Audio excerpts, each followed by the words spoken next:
Hi everyone, this is the Civil War in under 6 minutes, a quick review of the Civil War for U.S. History 1. So we're going to start by looking at national divisions before the war. Remember that before the war we were one country, the United States, but we had northern states and southern states, and they were very different from each other.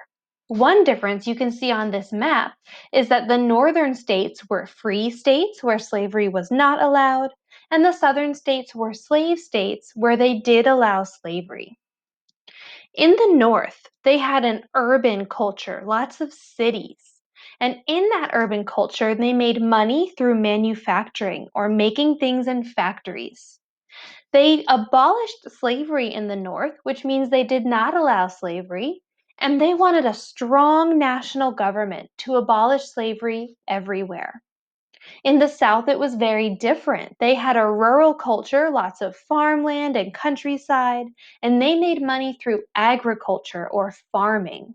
On those big farms and plantations, they allowed slavery, like in the slave states, and they wanted individual states' rights, or each individual state to decide for itself whether or not it would allow slavery. The North and South tried to compromise before the war. They made the Missouri Compromise, the Compromise of 1850, and the Kansas-Nebraska Act. But even though they tried compromising, they couldn't get along, and war between the two did break out. Now we're going to look at Southern secession. Remember, secession is leaving the country that you were part of. Abraham Lincoln was elected president in 1860.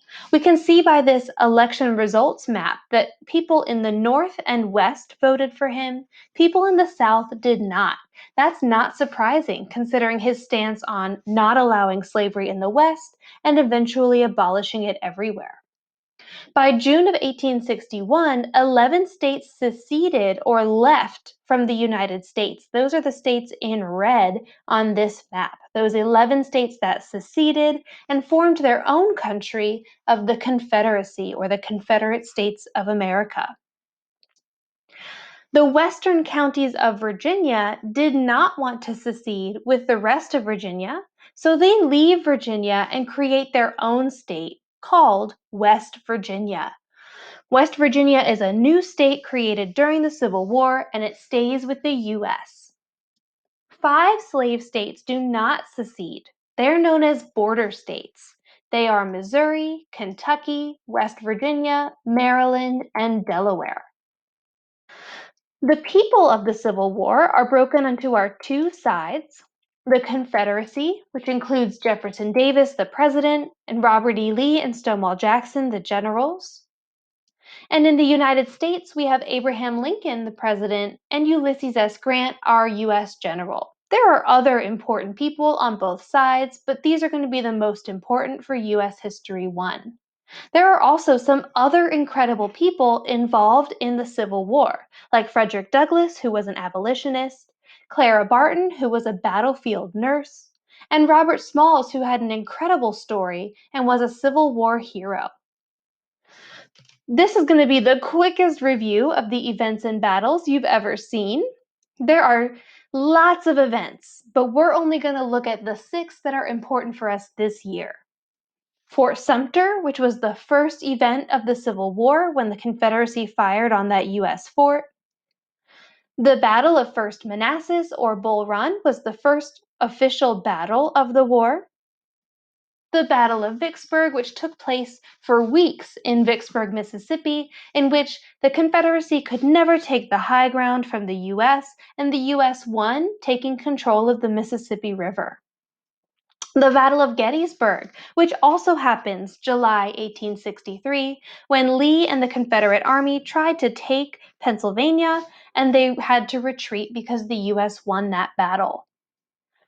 The burning of Richmond, when the Confederacy knew that the U.S. was about to take the capital of Richmond, Virginia, so they burned it on their way out so that the U.S. couldn't take any of the supplies or benefits from taking the city. And the surrender at Appomattox, when Robert E. Lee surrenders to Ulysses S. Grant. There are lots of effects of this war. The Civil War affects the land and geography, especially where battles were or where cities were burned, like this photograph of Richmond. It affected women's lives, like when the men went to war and they had to take care of their homes and their children and their businesses on their own. The soldiers' lives, especially those who were wounded and potentially had to have limbs amputated during the war. Families like the McLean family who had to move to avoid the battle that was happening between Richmond and Washington, D.C., and African Americans who fought in the war on both sides and were discriminated against on both sides, and also who received their freedom when slavery was abolished at the end of the Civil War. I know that was a very quick review of the Civil War. Feel free to go back and watch any parts of this video you might need more review on.